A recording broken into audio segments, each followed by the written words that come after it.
Doctor Mahmood Ahmad جی ملکپور. آج ملکپور سے تشریف لائے آپ؟ جی. اچھا.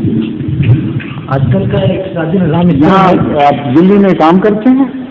ڈاکٹر ہیں دلی میں؟ 4 سال یہاں سروس کی. آج کل میں جے پور میں ایم ڈی کر رہا ہوں میڈیسن. دلی میں؟ نہیں جے پور. جے پور میں ایم ڈی کر رہے ہیں؟ جی. کس انٹرنل میڈیسن؟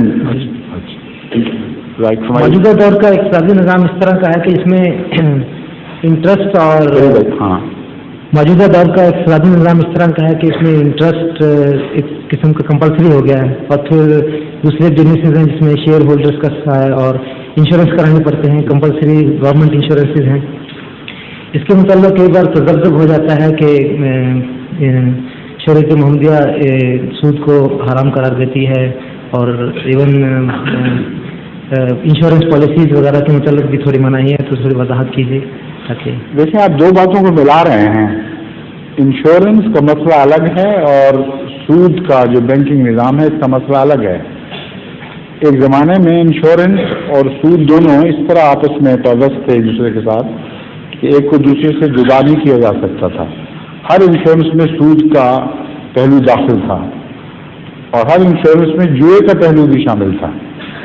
اس لیے انشورنس کی وہ شرطیں ساری انشورنس کو حرام قرار دیتی تھیں. بعد میں تدریجی تبدیلیاں پیدا ہوئی ہیں اور آج کل جو انشورنس ہے وہ نہ سود کی تعریف میں داخل ہے، یعنی اکثر قسمیں بعض ابھی تک ہیں، اور نہ جوئے کی تعریف میں. کیونکہ جوئے کی تعریف یہ ہے کہ یا آپ سب کچھ کھو دیں یا اپنے دیے ہوئے سے بہت زیادہ لیں. سب کچھ کھو دینے کا جو جوئے کی تعریف میں داخل ہے. اور ایک زمانے میں انشورنس کی بنا یہی تھی کہ یا تم سب کچھ کھو دو یا اگر تم پہلے مر جاؤ تو تمہیں اپنے دیے سے بہت زیادہ مل جائے گا، اور اگر پہلے نہ مرے تو سب کچھ کھو دو گے. اس زمانے میں جب شرطیں مسیح موعود علیہ السلام کو پیش کی گئیں تو آپ نے فرمایا کہ اس میں جوا بھی ہے اور سود کا عنصر بھی، کیونکہ جو رقم جمع ہوتی تھی اس پر پروفٹ سود کی صورت میں ملتا تھا. تو دونوں باتیں حرام. اب نان انٹرسٹ انشورنس اویلیبل ہے ہر ایک کے لیے.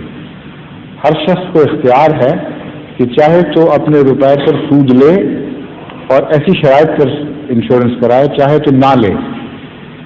بس جب اختیار ہو گیا تو سود کو حصے کو اوائڈ کیا جا سکتا ہے، اس کو نظر انداز کیا جا سکتا ہے. بس انشورنس کی اب یہ شرط مزید کہ اگر تم زندہ بھی رہے تو سب کچھ نہیں کھو گے، بلکہ تمہارا دیا ہوا تمہیں ضرور واپس ملے گا. اس کو جوئے کی تعریف سے بھی نکال دیتا ہے. اس لیے جماعت احمدیہ کا فتویٰ جو آج سے 15 سال قریباً پہلے جاری کیا گیا خلیفہ مسیح ثالث کے زمانے میں، وہ یہی ہے کہ انشورنس کی موجودہ شکل اپنی بہت سی صورتوں میں حرام نہیں ہے، مگر یہ فیصلہ ہم انفرادی طور پر لوگوں پر نہیں چھوڑتے، کیونکہ وہ پھر غلطی کھائیں گے اور نفس کی خواہش کے تابع غلط فیصلہ بھی کر سکتے ہیں. اس لیے طریق یہ ہے کہ جس نے بھی انشورنس کروانی ہو وہ ان شرائط کو واضح کر کے جن شرائط پر وہ انشورنس کروانا چاہتا ہے جماعت کے مفتی کو لکھے. اور وہاں ایک کمیٹی بنائی تھی خلیفہ مسیح ثالث میں، جس میں میں بھی ممبر تھا. 3 رکنی کمیٹی تھی، مولوی ابوالقاسم صاحب، مفتی سلسلہ اور میں، کہ یہ کمیٹی فیصلہ کرے گی کہ وہ شرائط سود یا جوئے کا عنصر رکھتی ہیں یا نہیں. لیکن لوگوں کی طرف سے استفسار نہیں آئے اور فیصلے از خود لوگوں نے بہت کر لیے.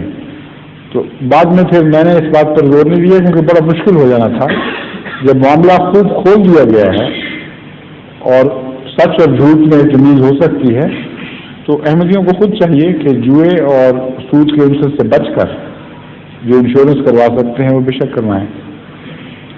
جہاں تک سود کے مالی نظام کا تعلق ہے یہ ایک بڑا وسیع نوعیت کا سوال ہے. اس کا جواب ابھی میں اگر شروع کروں تو لمبا چلا گیا قصہ.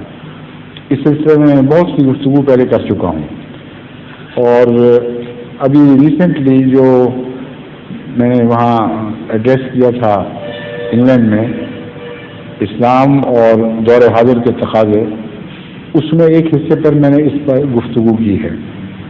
وہ لیکچر اب چھپنے کے قریب پہنچ چکا ہے.